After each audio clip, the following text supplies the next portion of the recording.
play my intro.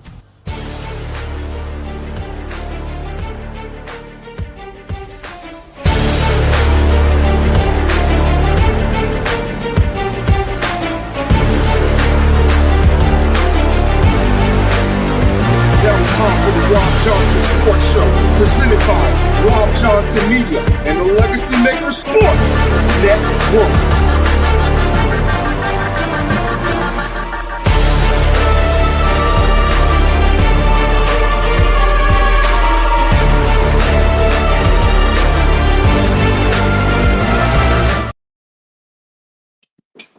Yo, what's up, everybody? How you doing? Got back just in time with the Robb Johnson Media Championship belt. I'm going to actually have with me today. Y'all can look at it. Y'all can see it shining, everything how it does. Again, I'm Robb Johnson, Robb Johnson Sports Show, episode 102. I'm here representing Robb Johnson Media and the Legacy Maker Sports Network. Legacy Maker Sports Network going on its 8th year. Robb Johnson Media going on its, if I can remind myself, it's 6th year. I've been doing Robb Johnson Media for about 6 years. Thank you to all those who have supported. Thank you to all those who continue to invest in me and watch my content. I really greatly appreciate it. Now, ladies and gentlemen, we're going to talk about today's topics are not going to be too long. I promise you. It's just going to be one of those things where we do NFL predictions. We're going to do a little MLB because MLB has really got a lot going on. We're going to talk about on Sunday. I'm hoping on Sunday to get the WNBA playoff previews in as well. I believe the playoffs start on Sunday, so we'll talk about that on Sunday. We're not going to talk about, I think I have the Sunday night game. We're not going to talk about the Monday night games until Monday. I'm trying to keep the Monday games till Monday so we can make it, a little more special, things like that. So we'll keep the Monday night games to the Monday night games, and we'll talk about everything that needs to be talked about, when it needs to be talked about. But anyway, let's talk about the NFL. Quick news. Looks like Jadeveon Clowney is in Dallas. Probably might get signed, might not. I don't know. Also, check out the Jets. I think they released one of their players today because of a mistake he made on Sunday. The Jets, I think they need to hold off a little bit on releasing players because they had a really good game against a really good Pittsburgh Steelers team. So they need to chill out on that, I think. So we'll see how that goes. But let's go to the games on Sunday and let's talk about, we'll talk about the Thursday game first. Okay, let's talk about Commanders against, and these are my predictions for the week. Commanders, Packers. Okay. The Packers, I was really impressed by them on Sunday when they played the Detroit Lions. Jordan Love, I was impressed by him. I was impressed by the running game. I was impressed by a lot of stuff that the Green Bay Packers did, especially on defense. I was also impressed by the Washington Commanders. Now, this game is a game on Amazon Prime on Thursday night. When I look at this game and I look at the implications, this is one of those games that could be a preview of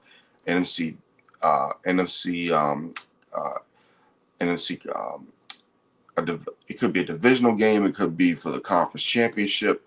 It could be a lot of things.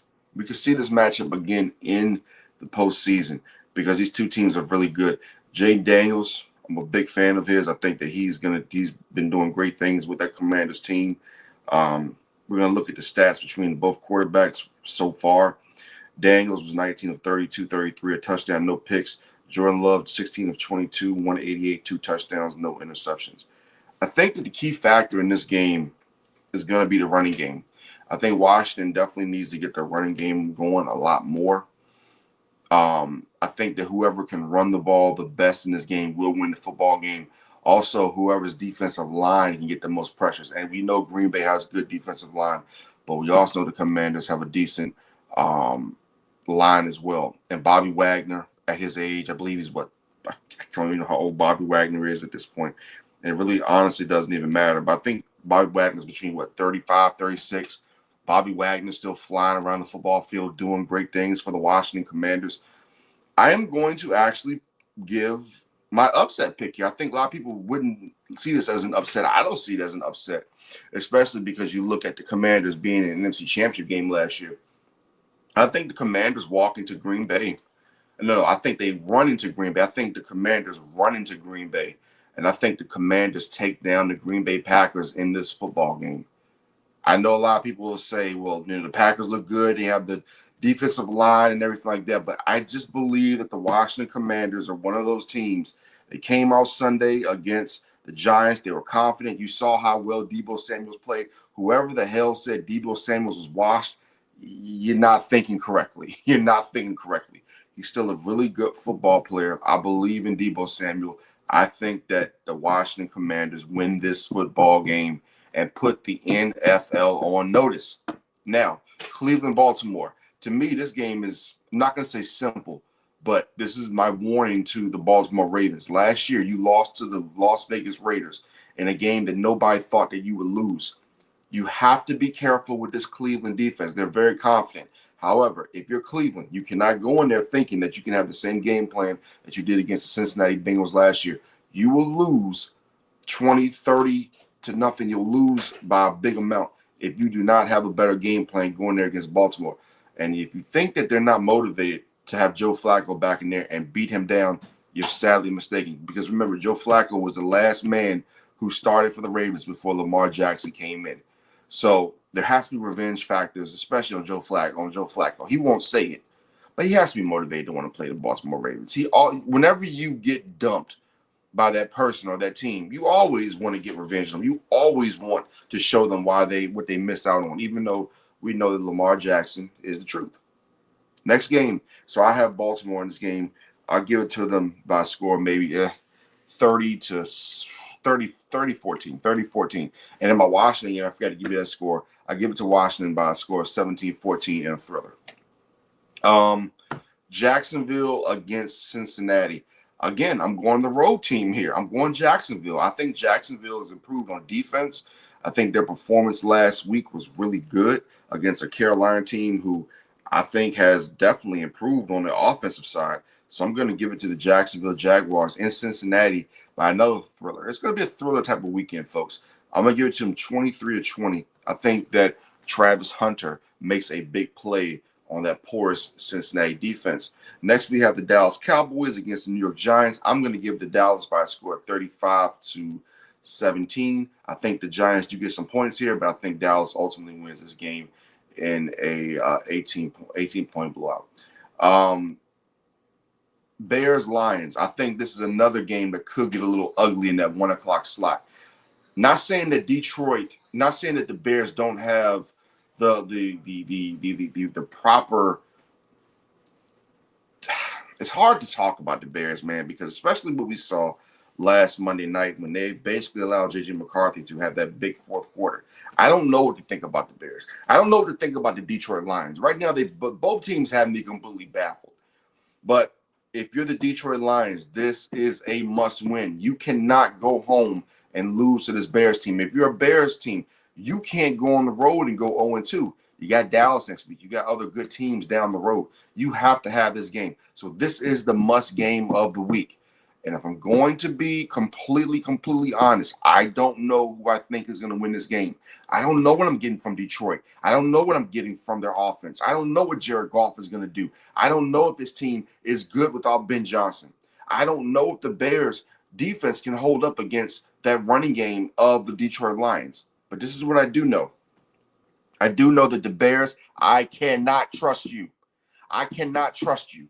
So if I can't trust you, I have to go to Detroit Lions by a score of 26-17. Next game, we have the New England Patriots against the Miami Dolphins. I'm just going to say this, and I'm going to just be completely out front.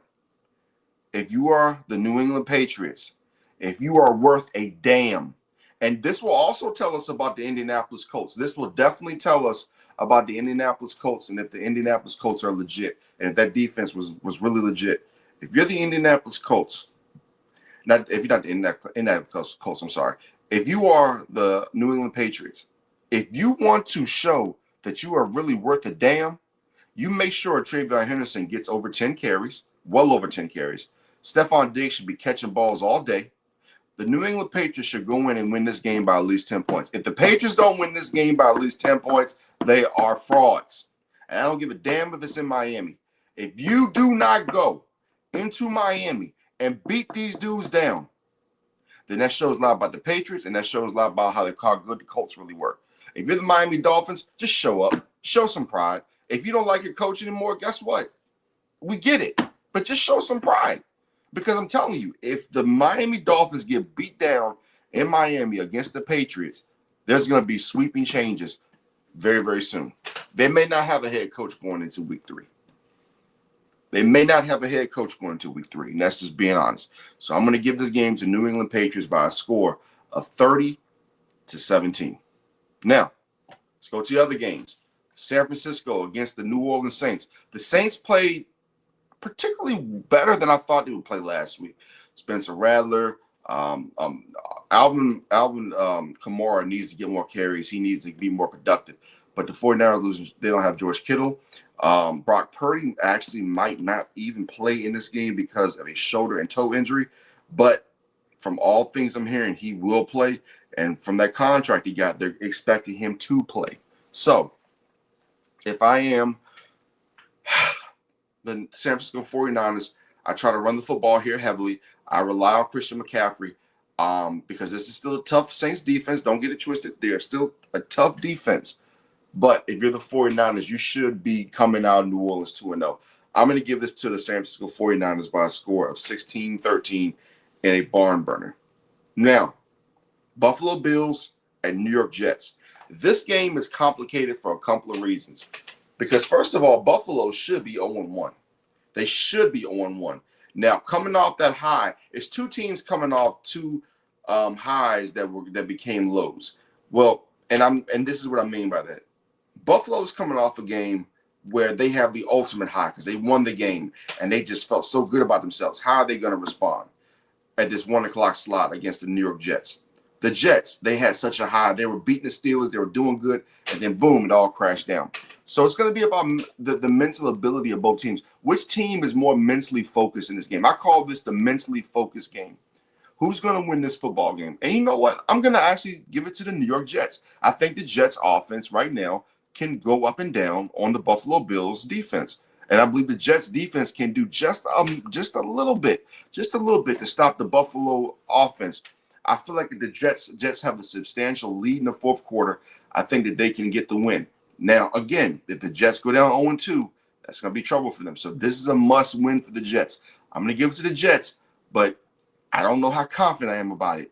I think if they can still get the same running ability from Justin Fields, from their tailbacks, if they can get production from their wide receivers, who I think can definitely beat these Buffalo Bills corners, I think that the Jets can win this game. I'm going to give it to the Jets by a score of 35-32 in a barn burner. I told you, folks, this week is going to be a barn burner. This whole NFL season is going to be a barn burner. 1 o'clock game. Seattle Seahawks at the Pittsburgh Steelers. I think DK Metcalf has well over 100 yards in this game. I don't trust the Seattle Seahawks on the road here. I don't trust Sam Darnold on the road here. I'm going to give it to Pittsburgh by a score of 32-21. Not that hard for me. Los Angeles Rams at the Tennessee Titans. This game is tricky. The Titans played well last week. Both teams have really good defenses, but you have to give it to, and the Titans will hit you. The Titans will hit you as well as the Rams will hit you. So both quarterbacks might be a little sore after this game. I have to give it to the LA Rams, though, by a score of 21-13. I think they will go in and beat the Titans as the Titans continue to struggle. Cam Ward will still have a decent game, but they're still improving as a team right now. Carolina at Arizona at 4 o'clock. Carolina really struggled for me last week. Was not a fan of what they did. Was not a fan of how they played. So when I look at this game in totality, and I think about, do I think that the Panthers come in and upset this team? I don't think so. I think Arizona continues to play well. I'm going to give this game to the Arizona Cardinals. I think the Cardinals are one of the better teams in the NFC West besides the Rams, of course. I think it's a two-team race. And for me, I just think that Arizona's defense is going to stifle the Carolina Panthers. Not a big believer right now in what the Panthers are doing. It's only been 1 week. We understand that it's only been 1 week, but I've been a big fan the whole offseason of this team. I think that they're going to have a big game So I'm going to give it to the Arizona Cardinals. I'm giving it to the Arizona Cardinals by a score of 28-17. The Panthers score some points, but it won't matter. Now, my actual game of the week, the Denver Broncos at the Indianapolis Colts. Yes, you heard that right. The Denver Broncos against the Indianapolis Colts. There right there, ladies and gentlemen, one of the most underrated safeties in the National Football League, Mr. Nick Cross. Mr. Nick Cross, who is only 24 years of age, out of the University of Maryland. He's a third-round pick in 2022 out of the University of Maryland to the Indianapolis Colts. You know, last week he had a really, really good game. Last year, actually, in 17 games, 86 solo tackles, 59 assisted for a total of 145 tackles. Yeah, Nick Cross is one of those guys that doesn't get a lot of pub, doesn't get a lot of the national pub. But let me tell you something. He is one hell of a safety. Bob Sanders-like, actually. And a lot of people will figure out and know who Nick Cross is very soon. There you see Bo Nix, the game of the week. Ladies and gentlemen, I am very, very excited for this football game for so many reasons. Because in this football game, we are going to know, are the Indianapolis Colts for real? Is that defense real? And I highlighted Nick Cross for a reason. This Colts defense is very underrated. It's very much underappreciated. Even sometimes I underappreciate this defense in the offseason. But this defense is real. And when you have a guy like Daniel Jones, I'm not a believer in Daniel Jones, but I will say, if you give him a decent line, if you give him some weapons, he can do some decent things. Now, could this be kind of a clone of, and my guy Larry Patterson, he said it himself, this could be a clone of last year when you had Sam Darnold in Minnesota. Do I think it would get to that extreme? No, but here's the difference. The AFC South is still wide open, even though I am big on Houston. Houston can go down at any time. The Jaguars can rise up. This Colts team can rise up. This is a very fickle division. And if you are the Denver Broncos, you cannot take this game lightly, especially after what happened to you last week when you barely beat the Tennessee Titans. Bo Nix did not look good. Bo Nix has to play better. This game is a 4 o'clock game. It's in Indianapolis. If this game was in Denver, I would pick the Broncos. But since it's in Indianapolis, those fans are going to be crazy. They're going to be rabid dogs. They are going to be on the Denver Broncos' ass. I have to give this game to the Indianapolis Colts because after what I saw last week against that high-powered Miami Dolphins offense, they had something to do with it. They had something to do with that offense not doing anything. I don't care. They have all those weapons in Miami, and you shut it down. There has to be something there. I'm going to give it to the Colts by a score of 26-21 in a damn good football game. Next, we have the Philadelphia Eagles against the Kansas City Chiefs. This game is difficult to call, folks. It's difficult to call because you can't see Jalen Hurts doing what he did last week against Dallas every week. They're going to have to get the football down the field eventually because eventually they're going to have somebody that's going to be able to get to him, not allow him to make those runs. Saquon Barkley, I believe, will have a better game this week against the Kansas City Chiefs. Kansas City lost to a really good Los Angeles Chargers team. I don't know what to make of Kansas City. Is Kansas City really good? Is Kansas City bad? Are the Chargers just that good? Is Philly still a good team or is Dallas improved?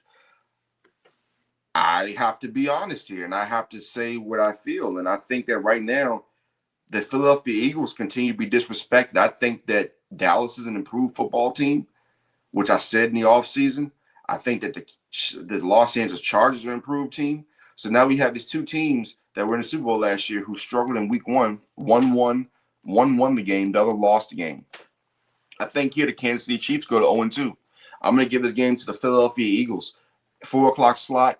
Fox, you know, it's not prime time, but it damn sure it feels like a prime time game. 4 o'clock, Kansas City, Philadelphia Eagles. I think the Eagles get their second straight win over the Kansas City Chiefs since the Super Bowl. I give it to the Philadelphia Eagles by a score of 31-24. I just have the Eagles winning this. Until the Chiefs can prove to me that they're not the team who I think they were coming into the NFL season, I can't pick Kansas City. I got the Philadelphia Eagles. Now, Falcons and Vikings. This is going to be another interesting game because I think the Falcons are better. I said that last week when they played Tampa. I think they're better. I think Michael Penix is going to have about a good 230 to 50 yards in this game. They have to get Bijan Robinson going in here, not only in the running department, but in the pass game department. They have the weapons. Minnesota should be 0-1 right now. But again, J.J. McCarthy, not a fan of not the biggest fan of J.J., but J.J. McCarthy did what he was supposed to do to win that football game. Bottom line in the story. You cannot deny that. But I'm going to give this game to Atlanta Falcons. I think the Falcons will go on the road, beat Minnesota. Again, another barn burner. I think this will be a high-scoring affair, too. I'll give it to Atlanta Falcons by a score of 38-31. I think this will be a high-scoring game. I think Minnesota's run game will get going. I also think that they could get possibly special teams, touchdown, maybe a turnover, not an interception off Penix, but maybe a fumble return or something like that. It's going to be a quirky game. I think this is going to be a quirky game. This is a rematch of the 1998 NFC Championship game where the Minnesota Vikings were upset by Atlanta Falcons. So whenever you get these two together, it's always fun, especially from us old school fans. So again, we'll talk about the Monday night games coming up. We have a doubleheader coming up next Monday. Raiders Chargers, then you have Texans as Buccaneers. It is going to be an interesting Monday when it comes to NFL football. So now we're going to go to MLB. We're going to get an update on Major League Baseball. Just remember, they have a special tomorrow night on Fox, Thursday Night Baseball. Make sure you tune in to Thursday Night Baseball as well as when you're watching the football. Because baseball, we're at that time of year where we're getting deep in things. The standings are getting crazy, especially in the National League. Now, in the American League, I'm going to run down all the leaders of the divisions real quick, and I'll give you the wild cards. The Blue Jays now up 3 games on the Yankees. The Tigers were up 8.5 on the Guardians with with a few games to play. I think the Tigers win that division. There's no question about that. Houston, they are only up 1 game on the Seattle Mariners. 2.5 up on Texas Rangers. That division is brutal. If you're in the AL West right now, you just can't wait for the season to be over with. In NL East, the Phillies are absolutely dominating, up 9 games on the Mets. You have the Milwaukee Brewers who are up 6 games on the Cubs. That division is over. The NL East is over. Now, in the NL West, you have the Dodgers up 2 games on the Padres, 7 up on the Giants. Now, I'm about to say this about the Giants, and I said this. I put a Facebook post about this yesterday. Let's go to the wild cards. Okay. The Cubs are in first. They're 6 games up. The Padres are 3 games up, and the Mets have are the last team, 3rd place in the wild card. Now, if you're the Mets, the Giants are right behind you. They are 2 games behind you. The Giants have won 7 out of their last 10 games. They've been hot. They've been doing what they're supposed to do. We look at the Giants' schedule going down the stretch. They play the Diamondbacks today to end that series. Then they play 3 games against the Dodgers, at the Diamondbacks, at the Dodgers, versus the Cardinals, versus the Rockies. So their last 6 games are against the Cardinals and against the Rockies. 2 teams who are under 500 right now. Cardinals, 72-74, and the Rockies, who are, Jesus Christ, 40-105. So that's what you're looking at, Mets, if you're looking at the San Francisco Giants. If you're the Mets, your last bit of your schedule, the Mets have actually lost 7 out of their last 10, so they're on the downside. They're now. The Mets schedule is brutal. You talk about going 3 games at the Phillies. No, what is that? Actually, they got to go. No. Sorry about that. 2 more games at the Phillies. You got to play the Texas Rangers. You got to play the Padres. You play the Nationals, but the Nationals are always upset-minded. You have to go to Wrigley Field, and you have to end your season at the Miami Marlins. Now, even though the Miami Marlins are 66-79, they are always a tough out, and they are always looking to spoil your season. So if you're the New York Mets, again, you've lost 4 straight games. You're only 2 games up on a very dangerous San Francisco Giants team. And let me put my face on here. I'm going to say this. I'm going to say it one time only. I said it on Facebook. I'm going to say it again. The San Francisco Giants are very, very dangerous. If you're the National League, do not let the San Francisco Giants get into the damn playoffs. Because if you do, we're going to have problems. Now, let's get to our Shut the Hell Up segment. And it's a very special Shut the Hell Up segment today. It really is. I'm not going to say I hate doing this. I love doing this, actually. I need you to shut the hell up for the immediate future. This guy, Jason McIntyre, or what, or has, or like the Herd likes to call him, J Mac. J Mac from the Herd, always spilling out some of the most outrageous takes. He's sitting there on the Herd. He's calling Cowherd's a whipping boy. He comes on. He makes the worst takes. So again, Jason McIntyre, or as they call him, J Mac, please shut the hell up. I need you to shut the hell up for the immediate future. Get this guy off my screen.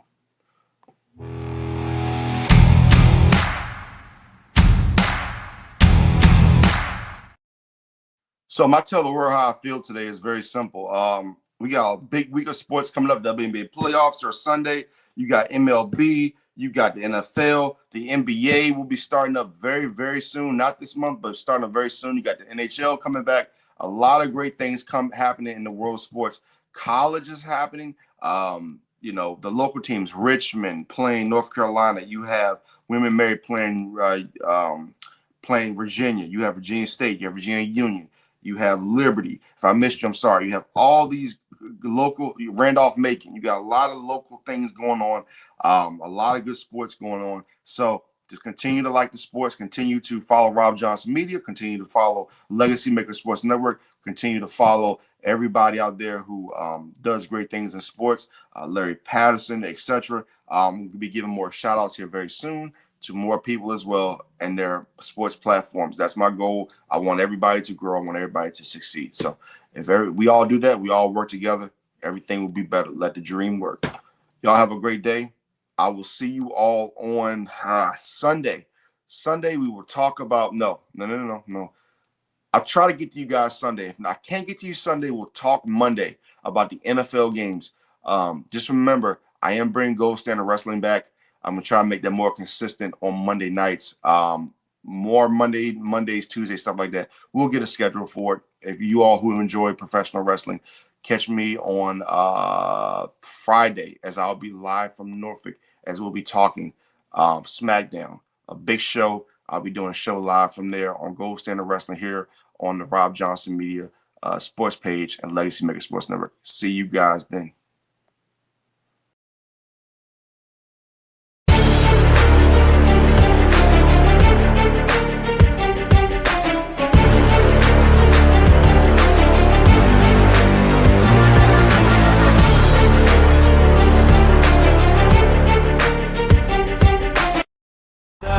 It's caught in the crossfire.